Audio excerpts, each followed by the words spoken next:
वो भस्म करने वाली आग है। ये हिंदी में भी लिखा भस्म करने वाली आग है, इंग्लिश में लिखा तो कंज्यूमिंग फायर, वो भस्म करने वाली आग। हिंदी में कैसे लिखा करके आप पढ़े? क्योंकि तुम्हारा परमेश्वर यहोवा भस्म करने वाली आग है, हाँ वह जल उठने वाला ईश्वर हाँ, है। बिल्कुल ठीक लिखा है इधर भी। For your Lord your God is a consuming fire, a jealous God. तुम्हारा परमेश्वर भस्म करने वाली आग है और वो जलन रखने वाला परमेश्वर है। उसकी जलन, उसका मतलब हम मनुष्य जैसी जलन नहीं है उसकी पवित्र जलन है। वो अपने सिद्धांत से कभी बदलेगा नहीं। वो जलन रखने वाला ईश्वर है, जलन रखने वाला परमेश्वर है। उसकी जलन हॉली जेलस, पवित्र जलन, उसमें कोई उसका स्वार्थ नहीं है। उसकी जलन में भी हमारी ही भलाई छुपी है। समझ में आया? वो कंज्यूमिंग फायर है, भस्म करने वाली आग है। चलिए नंबर 3 हम देखेंगे, यहोशू 24:19। की उपासना उसको दंडवत करो, मगर तुम उसकी सेवा करने के लिए क्या नहीं हो, तुम्हारी योग्यता नहीं है। You are not able to serve the God. समझ में? For he is the holy God. इसलिए तुम इसलिए योग्य नहीं हो क्योंकि वो पवित्र परमेश्वर, because for he is holy God, क्योंकि वो पवित्र परमेश्वर है, इसलिए तुम योग्य नहीं हो। अगर तुमने उसकी उपासना करनी है, तुमने उसकी सेवा करनी, तो तुम्हें उसकी पवित्रताई के मापदंड में आना पड़ेगा, वरना you are dismiss, you are not able to the serve. अगर सेवा करनी है तो उसकी पवित्रताई की मापदंड में आना पड़ेगा। फॉर ही इज हॉली, क्योंकि वो पवित्र है। He is a jealous God, क्योंकि वो जलन रखने वाला ईश्वर है, जलन रखने वाला परमेश्वर है। वो तुम्हारे अपराधों को और पापों को क्षमा नहीं करेगा। और हम बड़ी जल्दी से बोल दे, क्षमा करना प्रभु, माफ करना प्रभु। जितने भी अनजाने में किए हैं, जितने अनजाने में, क्यों आंखें बंद करके किए थे, नशे में किए थे, हमने जितने भी प्रभु जाने में अनजाने में पाप, अनजाने में क्यों बोलते हो, जानबूझ कर किए थे, ऐसा करके बोलो ना। प्रभु जितने भी पाप जानबूझ कर किए थे, तेरे उपदेश को छोड़ा तो जानबूझ कर छोड़ा, ये पाप तुम्हें छोड़ेगा नहीं। वचन में लिखा, मैं तुम्हारे अपराधों को और मैं तुम्हारे पापों को क्षमा नहीं करूंगा, क्योंकि जानबूझ कर किए हैं, सोच समझ कर किए हैं।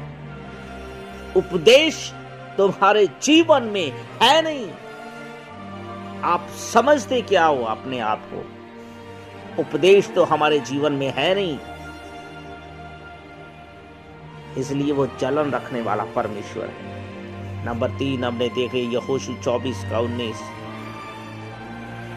यहोशू परमेश्वर का दास लोगों से बात करते समय, बट यहोशू said to the people, you are not able to serve the Lord, for he is a holy God, he is jealous God, and he will not forgive your transgressions or your sins.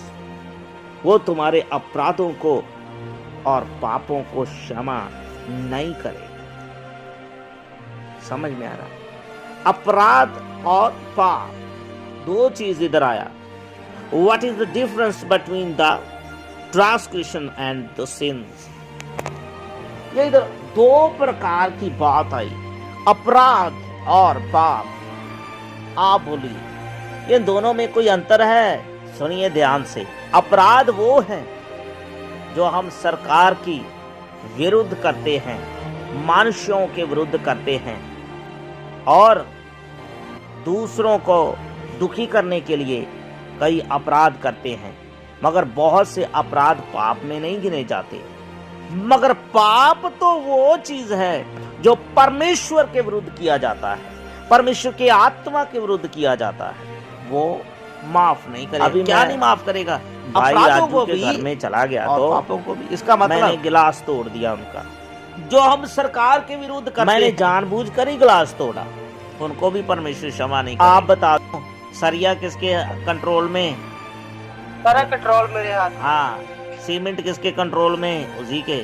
ये बजरी वगैरह जो ये concrete सब कुछ A to Z सब किसके हाथ में? इसी के हाथ में ही है।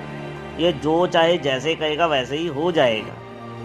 उसमें से इसकी तो सैलरी 1 लाख है, मगर ऐसा करके ये 30-40 लाख महीने का यहाँ से बनाएगा। सैलरी को इसने क्या करना, और कुछ बनेगा भी नहीं। 50,000 तो इसका खर्चा, इससे भी ज़्यादा तो इसका खर्च ही हो जाएगा, क्योंकि बड़ा साहब है, इसको गाड़ी रखना पड़ेगा, ड्राइवर रखना पड़ेगा, हिसाब तख्ताब देखने के लिए कोई 10-20 हज़ार का मुनीम रखना पड़ेगा। ऐसे करके इनका तो खर्चा होगा।